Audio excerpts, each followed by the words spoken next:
of legalized pot in Washington, and on January 5th in Colorado does not mean the Federal Controlled Substance Abuse Act, the old war on drugs, can't still be waged by the feds against pot smokers and sellers. Be that as it may, an industry is taking shape around these new laws. We're joined in Seattle by the director of Hemp Fest, Vivian McPeak, and in Denver by managing director of Dixie Elixirs and Edibles, the aptly named Trip Kieber. Get it?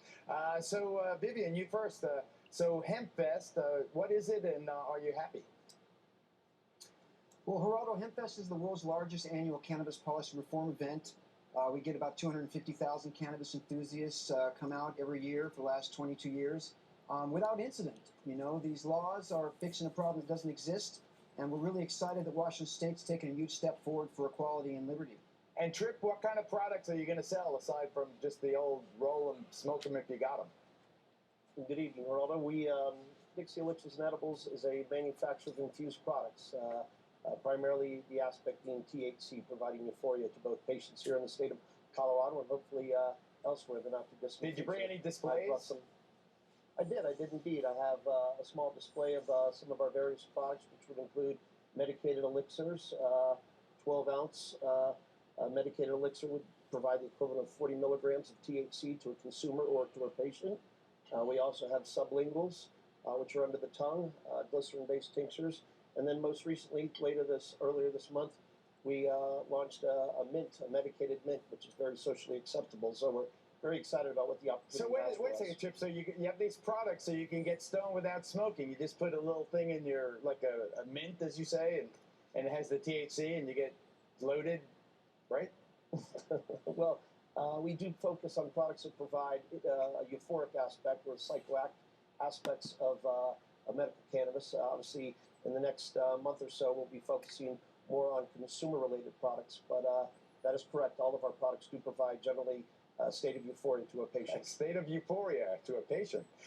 Vivian, so you're afraid the feds might not pay attention to the state law? They have the absolute right to ignore it, you know. Well, Geraldo, American taxpayers have been investing $42 billion a year into prohibition. The return on investment has been that marijuana is everywhere, and America is the largest jailer of citizens per capita in the world. We're hoping that the Obama administration will take this opportunity on a second administration, a lame duck, working on legacy, to say, hey, the voters, the citizens voted in these two states. Let's let the states work it out.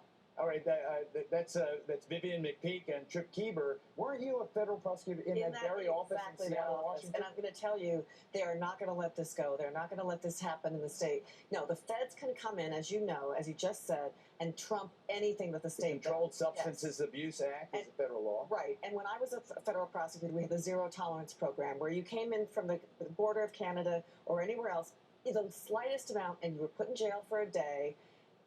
Record was expunged. That wrecked someone's life over that. Well, you think the feds are going to do that? They're going to, even though the majority of the people in Washington State and Colorado. I know that U.S. Attorney's Office, yes.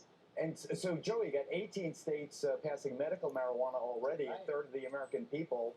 Isn't the writing on the wall here, this prohibition of marijuana is over? I really think it is. I mean, look, you do, as Lee says, it's the supremacy clause. Article 6 basically gives the federal government, and it says, look, if we pass a law, our law is superior to you, state law. At the same time, it's a question, Geraldo, of enforcement. Does the federal government respect the rights of a sovereign state to govern their own citizens? I say they should, and they will. You said they will respect the rights. They will respect the rights. Disagree. You can't let people... Lise Wheel, Joey Jackson, Trip Kieber, Vivian McPeak. Have a wonderful, happy Hanukkah, everybody. A great week. Good night.